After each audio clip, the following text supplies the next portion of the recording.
Good day, gentlemen. I've been with my girl for over 5.5 years, and we've built an awesome relationship at this point. I want to compress those 5 years into 5 key lessons for you, and this will not be some feel-good video. I want to give you some harsh and maybe unconventional advice that nobody else has given you so far because everyone else is too afraid to say this stuff. At the end of the day, man, 0% of how my relationship went and how it's going right now happened by accident. 0% of how amazing my relationship is now is by accident. And 0% of how your relationship is going is by accident. Everything in life is cause and effect. And at the end of the day, man, that's a great thing. Because that means that we can control the outcome, the cause, by doing the right things, the right actions, the cause. I'll be honest with you, you might not want to hear what I'm about to tell you, but the ones who take action on this advice will thank me forever, I can promise you that. We'll get right into this. Point number 1 is, her sex drive is often more dependent on how secure and how safe she feels, rather than how turned on she feels. Because firstly, for every human, the thing is this, our sex drive often depends more on the absence of things that turn us off rather than the presence of things that turn us on. A simple example is this. Most people don't want to have sex with the bright ceiling light on, right? They want to have sex in a more romantic setting in that sense, right? Especially in more long-term relationships, because relationship sex is certainly different to, hookup sex or whatever you want to call it. It's different, doesn't mean it's worse or better, it's just different at the end of the day, right? And some people have different preferences, right? I'm someone who really wants a deeper connection during sex and not just this have the animalistic side in sex, 100%, but not have this, just, at the end of the day, degenerate sex, let's be honest here. The thing is though, for most people, the inhibitors are more important than the things that actually turn them on, right? Getting rid of those inhibitors.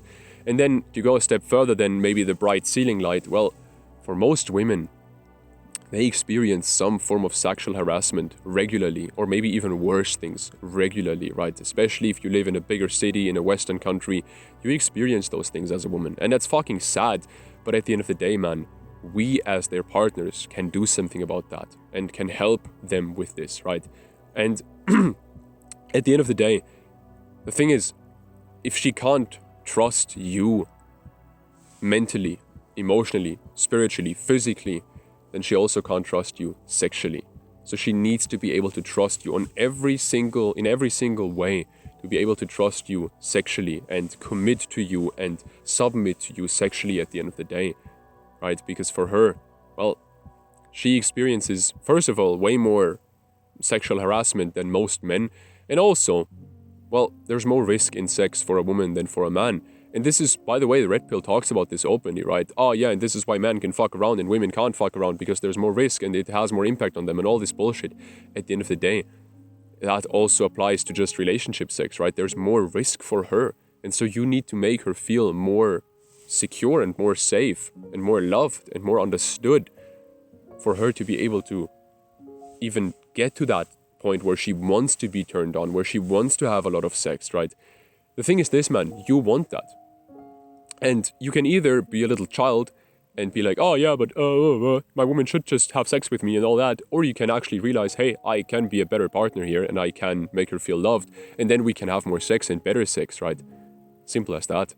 It's your decision, it's your choice. Now, actionable things that you can do here are things as simple as be radically honest. Be radically honest with her, without hurting her, of course. Be radically honest and still make her feel loved. For example, another example would be build more integrity. Actually build integrity that she can trust. Have self-control, not just sexually, but also with bad habits that you have, with addictions that you might have. Have self-control there. If you're very needy in relationships, like I was in the past, I was very much a very anxiously attached person, and now I'm not anymore at all, but back then it was very much the case. You need to get rid of that. Or if you're on the other side, you're very avoidant, right? Are you working on that? Are you actually doing something about that? Do you have a system to actually make progress on that? I guarantee you don't. At the end of the day, not just that, but what she wants is, she wants to see the trajectory of your life. You don't need to be rich to attract a good woman. You don't need to be in great shape to attract a great woman.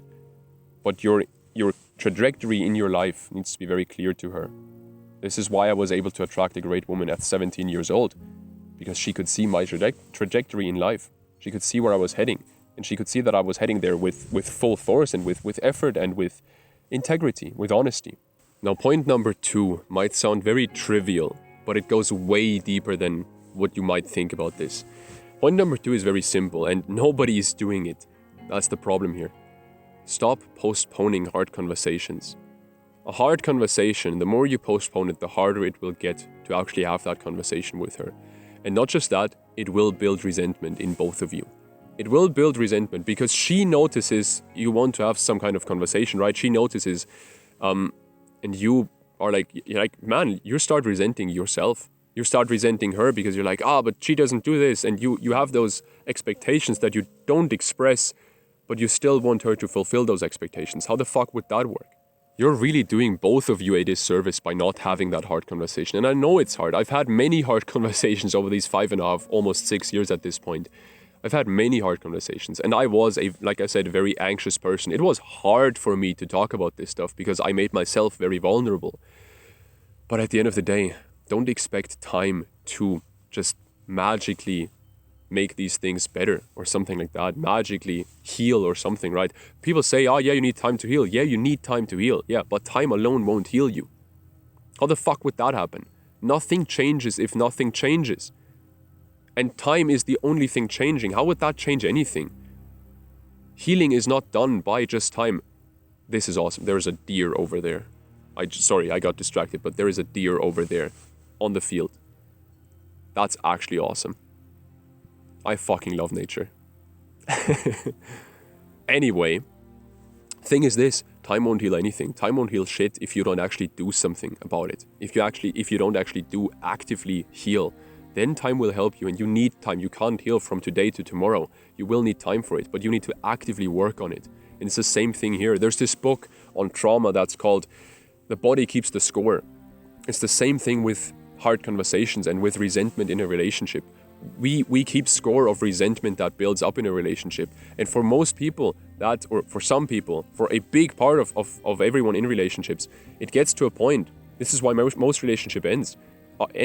It gets to a point where the resentment builds up so much that one or even both partners are not attracted to each other anymore. They find each other evil. They do this, they do that, right? The resentment has built up to a point. Just because they didn't have a few hard conversations, the resentment built up to a point where that relationship will now end painfully. Now, there's 3 crucial things that you can do here. The first, and honestly, I think most important thing, is a mindset that I learned from Tim Grover. He's an athletic coach, and he had clients like Michael Jordan, Kobe Bryant, and a bunch of other basketball legends. So he's really, really a big guy, right? At the end of the day, he had one of these mindsets that he shared, which was, don't think, just do. And he shared this with athletes, where their body knows exactly what to do. Their body knows how to make that free throw, right, in basketball. But their mind is like, overthinking all this, don't think, just do. Same thing is true in hard conversations. You know what to say. You know that you need to have that conversation. The moment you start thinking is the moment you start losing. Because you start overthinking. And of course, think a bit and think things through, but don't overthink it. Don't think, just do. And then if you are someone who's like me in the past, very anxious, right? Who gets nervous before these conversations and all that and knows, I need to talk about this, and gets nervous because, what if she thinks I'm weak? What if she thinks she rejects me? Or what if she thinks I'm weak and she starts cheating on me or whatever, right? I had these thoughts years ago. Now, like I said, not anymore because I worked through it, but years ago, and she never gave me any reasons to think that, by the way. No reasons. She did the exact opposite. She actually helped me through this stuff. She put a lot of effort into making me feel very secure. She was perfect during that time, but I just hadn't worked through this stuff. But to get to the point, what you can do if you become so nervous is you can calm your body down. You can calm down your nervous system consciously. Because how your nervous system essentially works is you're in rest and digest mode, right? And then something happens that your brain perceives as dangerous. A hard conversation, for example, right? Your brain perceives that as dangerous. Now your neck tenses up, your jaw tenses up, your face muscles tense up, your whole body tenses up, your breath becomes quicker, your heart rate goes up, right? because your body is preparing for a fight or to flight, right? To either run away or to fight, or freeze and fawn. Those two also exist, but you get the point. Your body tenses up and becomes very ready for danger. Thing is this, a hard conversation isn't actually danger. There's no tiger that you're looking into the eye. It's just your girlfriend. It's not that hard, man. At the end of the day, though, what you can do to calm your body down is you can consciously control your body. You can consciously regulate your nervous system. What that means is you can, for example, not tense your muscles, right? Relax your shoulders, let your shoulders sink down, relax your jaws, relax your legs. You can calm down your breath. You can really relax your breath and breathe deeply. And because what that will do is it will show your body, hey, he's not actually in danger. If he can calm down his breath, if he can breathe very slowly, then there is no tiger in front of him. It's not actually dangerous because he would not able to do that, right? So your body calms down, and then you can think more rationally and you can think better. And then what you can do, and this is the third point, is you can not ask for permission to have this conversation. You can ask for support. This is a crucial part. Don't ask for permission, ask for support. And not just that, but do it in a way that makes it clear that you're doing this not to hurt anyone, but to build a deeper relationship with that person because you love that person. So what you can do, for example, is you can say, hey, I want to talk about this, but I'm kind of afraid of talking about this. So I want your support here. I want you to maybe just listen and we can have a good conversation about this. And the reason I want to have this conversation is because I love you, because I want to take this relationship to the next level, to a deeper level. That's why I want to have this conversation. And I think it will help both of us. And then you can start that conversation, right? This was just a random example that I made up on the spot, but you get the point, right? You ask for support, not permission, and you make it clear that this is not a conversation to hurt them or to build some resentment. It is actually a conversation to resolve resentment and to move deeper with that person. Why this works so well is because it makes your partner feel important. It makes your partner feel loved and feel needed. And yes, all men want to feel needed, right? But your woman rather would want to feel needed than feel unneeded or not needed, whatever the word is. I'm German. My English isn't perfect, right? But you get the point.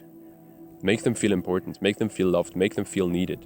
Now, point number 3 is extremely important, but before I go into that, I just want to quickly say, if you are serious about taking your relationship to a higher level, you really want to build a more peaceful, more secure, more fun, more exciting, more passionate relationship with your woman, then what you can do is you can apply for a discovery call with me.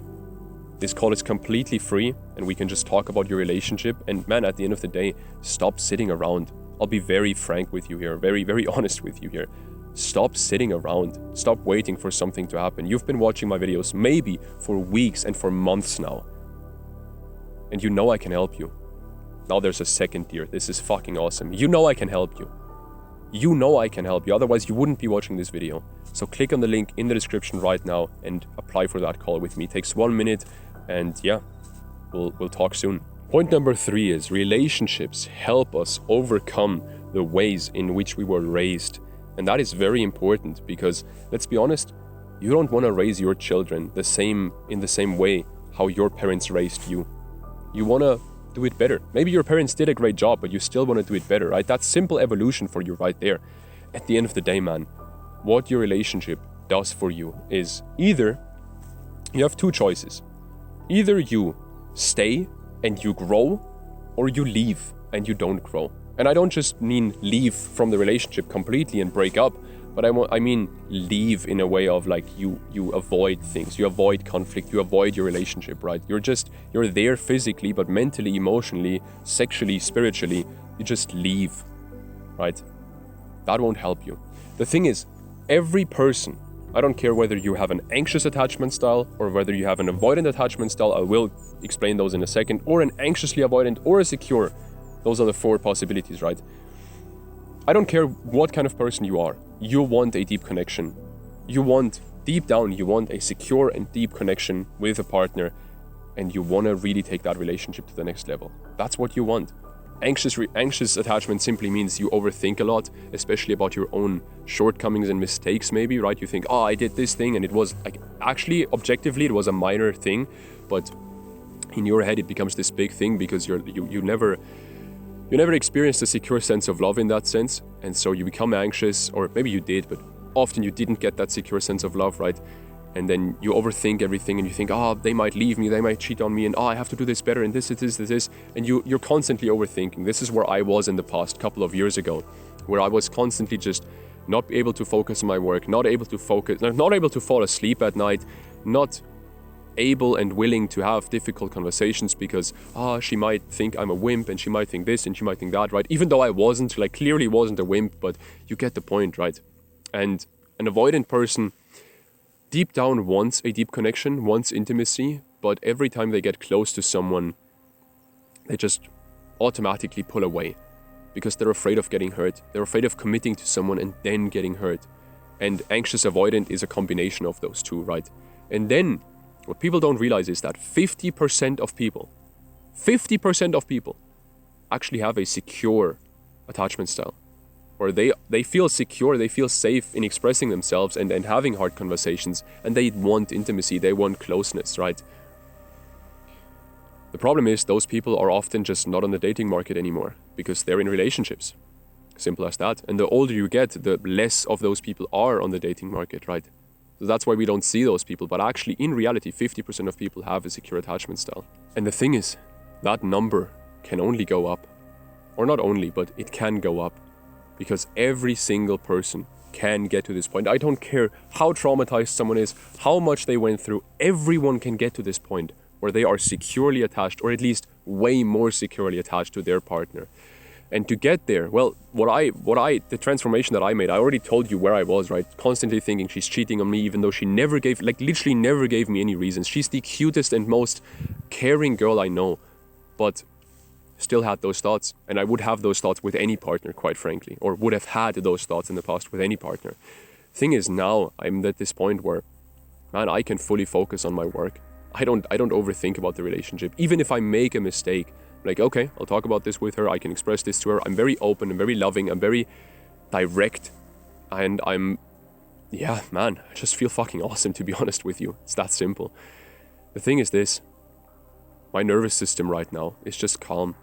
I'm in rest and digest when I'm with her constantly. There's no fight or flight, none of that. And things that would have triggered me in the past for days, I don't even recognize those things anymore. Like, I mean this. This sounds fucking insane for most people who are still avoidant or anxious avoidant, right? But man, I don't even think about those things anymore. I don't even recognize things that would have triggered me for days, maybe even weeks in the past. I don't even recognize them anymore. And it's fucking awesome to be there. What I did to get there, it's very simple. Most people, they only talk about the internal work. And yes, the internal work is very important. Really working on yourself, working on your mindset, working on your thought patterns, and really building a more secure personality in that sense. That is important, 100%.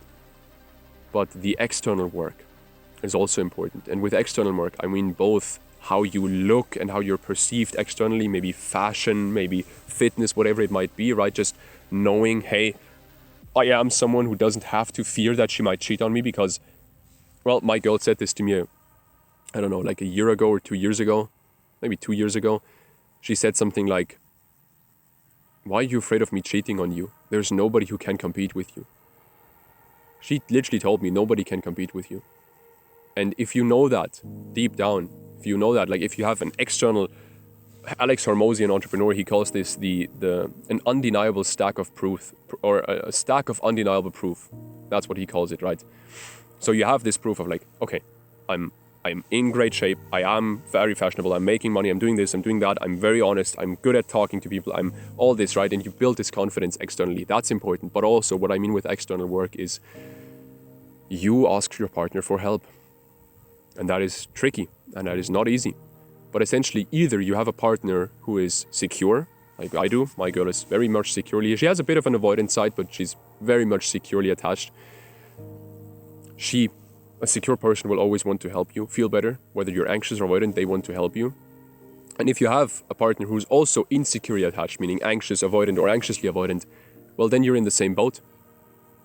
Then you're both insecurely attached to each other, meaning you can help each other. You're in the same boat here. So ask them for help. Ask them for what you actually need from them. Ask them to give you what you actually need. And this can be small things, this can be bigger things. And tell them, first of all, make them aware of what you're feeling. Because the thing is, most people with attachment styles, man, I could make a whole video just about this, but at the end of the day, most people, we think that everyone feels the same way that we do, right? This is a bias that we have. I thought, before learning all this stuff about attachment styles a couple of years ago, I thought that everyone was anxious. I thought everyone was afraid of losing friends, of their family members rejecting them, of a girl rejecting them, of not even rejecting them, but of a girl leaving them, whatever, and not afraid, but like deeply, deeply, deeply terrified of it, right? I thought that was the case for everyone. Turns out 50% of people never even felt that way in their life, right? And that's something you have to learn. And so your partner might not know how you feel, most likely doesn't know how you feel, and you have to make them aware of it. That will help you massively. And again, do that, like we said in point 2, make them feel important, make them feel needed in that sense, and express this in a way that shows them, hey, we're moving towards a deeper relationship here. And by the way, just quickly, if you have the means to do this with someone who can help you through this might be me, this might be someone else who you know who can help you through this. If you have the means to invest into something like that, do it. I didn't have those means. It took me years to work through this by myself because I didn't really know what to do. I had to read a bunch of books and figure everything out by myself. It took years. I wasted years of my life, and I don't want that to happen to you as well. So make sure that you work with someone who actually knows about this stuff, not some random therapist, because therapists often don't know about this. These attachment styles and about relationship dynamics in general. Work with someone who knows his shit about relationships and attachment styles specifically, and who's maybe also used to working with men. Just a side note. Now, point number 4 is what I already mentioned earlier. She knows exactly who you are. She knows to a T who you are, and I'll tell you why. At the end of the day, if she is a more feminine person, which most likely she is, right? Not all women are more feminine, but most women are more feminine than most men on average, right? So if she is, and when I say feminine, I don't mean female, male, gender roles with feminine, masculine, I mean feminine and masculine sexual energy, right? But I think you already know what that means. At the end of the day though, her feminine intuition and her feminine empathy is much, much stronger than yours. I'm talking 100, 150, 200, 1,000 times stronger. She can pick up on little nuances in your facial expressions and see exactly how you feel. My girl has a sixth sense for figuring out, for knowing exactly when I'm overthinking, for knowing exactly when I want to have a hard conversation or whatever, right? And she calls me out on it. She calls me out on it until I say this. And now I say it easily, right? I'm the one who takes action now. In the past, she had to call me out on it countless times until I finally opened up. But man, she knows exactly who you are. And so there's no point in hiding who you are. I'm not telling you to just accept yourself and just be, oh yeah, I'm just gonna accept myself and love myself and all this. That doesn't work for most men. It simply doesn't. I'm telling you, become the man that you actually want to be. Become the man that you can deeply respect. And this can get this can come from things like quitting watching porn, or quitting watching social media all day, or quitting some other addiction that you have, smoking, drinking, whatever it might be. Can also come from getting in shape, can come from making more money, come from feeling more capable in whatever you're doing, right? But become the man that you actually want to be, because she knows who you can be. She knows who you are right now, and she knows who you can be. She knows exactly to a T who you can become, and you know who she knows you can become. Become that person. Why not? The thing is, time will pass anyway. You can either sit down and not do anything for the next 3 years, or you can look back in 3 years and be like, fuck, I'm so proud of myself that I did all of this. I'm so grateful for the work that my younger self put in. Yeah, or you can continue sitting around and in 3 years you look back and, oh man, I wish I had done all this stuff. That's regret. And that regret will eat you alive. The longer you wait, the harder it gets. Simple as that. And the more you build yourself up and the more you become the man that you actually want to be, the easier it gets to have an awesome relationship. Because if you're not fine with yourself, if you're not at ease with who you are, how can you be someone for someone else? How? How can they trust you if you don't even trust yourself? How can she trust your integrity if you don't even trust your own integrity? How can she trust your leadership skills if you don't even trust your own leadership skills? And point number 5 is by far the most important point in this video, because I always keep the most important point till the end of these videos, so only the people who are actually fully committed to improving their relationship, only those get those lessons. Point number 5 is men in deep, peaceful, passionate, loving, secure relationships that are fun to be in, they beat single men and men who are in a shitty relationship all day long, every single day. Men in awesome relationships will beat their competition no matter what. Because the thing is, those men, again, they didn't get there by accident. They got there because they developed skills, they developed mindsets, they developed abilities that other people, other men don't have. And to put this more specifically, these men overcame the challenges of the feminine, right? The red pill calls this the shit tests, right? I call them challenges because that's what they truly are. The feminine subconsciously tests the masculine. I talked a lot about this in the last video if you're very interested about this, but essentially the feminine tests the masculine subconsciously to see whether the more masculine person in the relationship has integrity, whether they want to lead, whether they are able to actually provide, and not just provide in a financial sense, but provide in a sense that like a secure relationship, a secure situation where the woman can trust the man's lead. And the thing is, the feminine lives in the present. So for the feminine, it always matters how she feels right now, not how she felt 3 days ago, right? You could have made $1 million 3 days ago. She doesn't care about it anymore now. She wants to feel safe right now. And if you don't provide that for her, you fuck up. Now, if you learn those skills to overcome those challenges, first of all, you grow, because the masculine grows by challenge. You grow, and not just that, but you grow in a very specific way that will help you in the world, because the world is also feminine. There is a reason why we say Mother Earth. The feminine is life energy, so life in itself is a feminine pursuit in that sense. Feminine energy is life energy. Feminine energy creates life, right? At the end of the day, this is literally in our language, Mother Earth, Mother Nature. And then we have, at least in Germany, we say Father State, right? So the government is something very masculine because it's very directional and very systemized. Nature, Earth, is more flowing, more chaotic, more beautiful, but also more chaotic, more uncontrollable. If you can learn to overcome and to handle those challenges from your woman, you learn how to overcome and handle those challenges from the world. And then you'll make progress in the world, whether it's in business or maybe in sports or maybe in fitness, whatever it might be, in whatever endeavor you're facing in your life. You build skills through your relationship, like patience, like humility, like perseverance, like discipline, self-control. And those will help you in the real world. And not just that, but obviously you also get support from your woman. She keeps you grounded, she keeps you humble. You get support from her, you get peace from her, right? When you spend time with your girl and you have an awesome relationship, man, I feel the most peaceful that I ever feel when I'm with my girl. When I'm working, when I'm doing stuff, when I'm working out and I'm in those worldly endeavors, I'm at war with the world, right? I'm fighting. When I'm with her, I'm at peace. And that's where I can recharge, rejuvenate, bathe in her feminine energy. And that's what helps me again tackle my challenges of the world the next day. And not just that, but at the end of the day, she will help you more and more. She will support you more and more, the more she can feel that you're actually trying to become that man, that you're actually serious about becoming who you can become, like we said in point number 4, right? And the more you do this, the more motivating she will be for you, the more inspiring she will be for you. This might all sound a bit, what's the right word?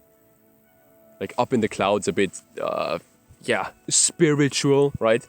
At the end of the day, men who have already experienced this, they know exactly what I'm talking about. They know that I'm completely right there, and you will experience this. You will get to this point. And by the way, a good example of this are artists, right? 70% of all songs around the world are love songs. Love and relationships, and especially the feminine energy, is a muse for artists, right? That muse that inspires an artist, whether a painter or a musician or an entrepreneur is also an artist, in my opinion, often, right? It inspires them. And let's be honest, women are the biggest motivation. For a heterosexual man, a woman or many women are the most important thing, like the most, or not the most important thing, but the biggest motivation for us in our life. Not the most important thing, that's not true, but the biggest motivation. And a client of mine, he gave this analogy a couple of months ago, where he said, imagine two runners, and they run like some ultra marathon, and the only goal is to just get to the finish line. It's not even to get in there in a certain time, it's just to get there. It's the same in life, right? We're not in a hurry, it's just get there. I'm in my 20s, I don't need to make $1 million next year. I can, but I don't need to. At the end of the day, I'm not in a hurry. Nobody is in a hurry. Thing is though, getting there is the most important part. Finally getting there. So who's gonna get there out of these two runners? Is it the runner who only does this for himself? Or is it the runner who does this for himself, for his woman, for his children or future children, for his life? He's gonna get there. The other one likely won't. Because I'll be honest with you, on the topic of money, right? I am an entrepreneur. At the end of the day, man, I don't need a lot of money. I've lived off of spaghetti with pesto or with tomato sauce for months in the past while traveling. And I enjoyed it, quite frankly. Tastes nice, I can eat that every single day. Is it healthy though? Probably not. Or not probably not. It definitely isn't. Do I want my girl to have to eat that because I can't afford better food for her? No. My girl literally studies nutrition. Do you think I want her to eat shit food? Do you think I want her to live in a shitty town? No. Do you think I want my kids to grow up in a shitty area? No. And that's why I need to make money. And that's the biggest motivation right there. And kids, by the way, children, also feminine energy, right? Children aren't masculine. They grow up and then they become more masculine, right? Or at least the boys, most of the boys. You get the point. At the end of the day, children, also feminine energy, also inspiration, also motivation. I'll give you two quick examples about this, of men who have made massive progress once they got into a relationship, and one of them lost everything, or not lost everything, but lost a lot after he got out of his relationship. First one is the bodybuilder, entrepreneur, father, husband, Chris Bumstead, right? 5-6-time champion, whatever it might be in bodybuilding. I don't know how many times he won, but he won a bunch. And he actually started winning after getting into his current relationship. Isn't that funny? Isn't that interesting? Another example is the YouTuber Hamza Ahmed, self-improvement YouTuber, right? A lot of the younger guys will probably know him. The older guys probably won't know him, but essentially he got into a relationship like maybe 1.5 years ago. And pretty soon after he got into that relationship, you could see he's more fulfilled. And his business 5x'd in like a couple of months, completely unheard of.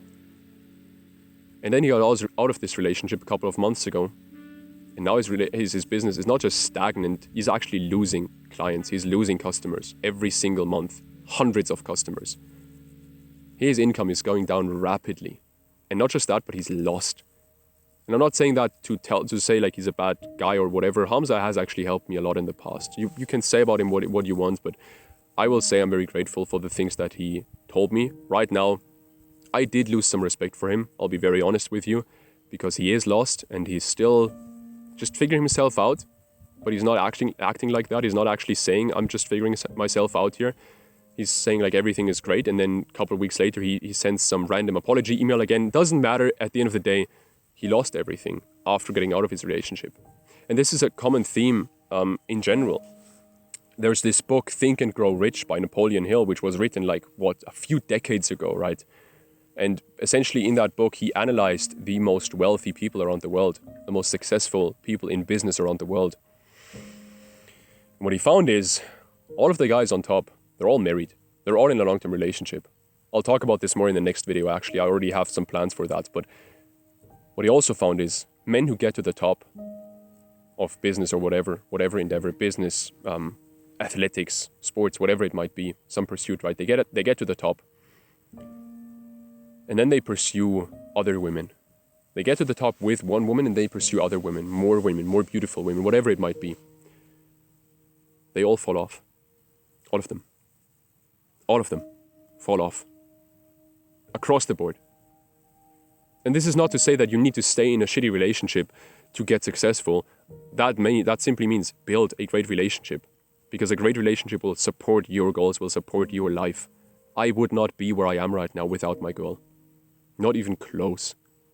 So many people tell me, oh, you're so mature, you're this, you're that. Man, I'm 23 years old, just turned 23.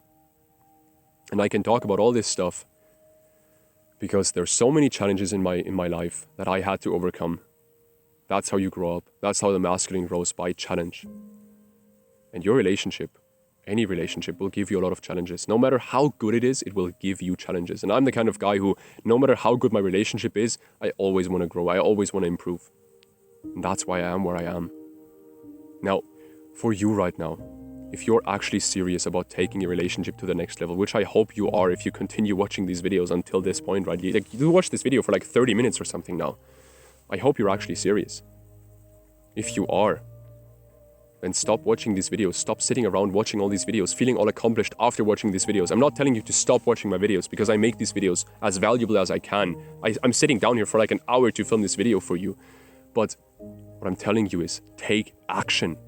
Actually do something. And if you're really serious about taking it to the next level, then apply for a discovery call with me. Link in description. Because you know I can help you. Otherwise, you wouldn't have been watching this video until this point. Otherwise, you wouldn't be watching my videos, for most of you, for weeks or even months now. And even the new guy, someone comes on this channel, right? Watches the first video here. Maybe that's you right now. And you watch the whole video for like 25, 30 minutes. You feel all accomplished right now. But man, you haven't done anything yet. You haven't changed anything yet. I'm not saying this to make you feel bad. I'm saying this to remind you of the reality. So if you're actually serious about building the relationship that's deep, that's fun, that's exciting, that's passionate, that's secure, the relationship that you and your woman both deserve, but you just don't really know what to do to get there, then apply for a discovery call with me. You know I can help you, otherwise you wouldn't be watching my videos. I'll see you in there. I'm excited to talk to you in there. Link in description. Click that right now. Takes 1 minute to apply to a call with me. See you there. Bye.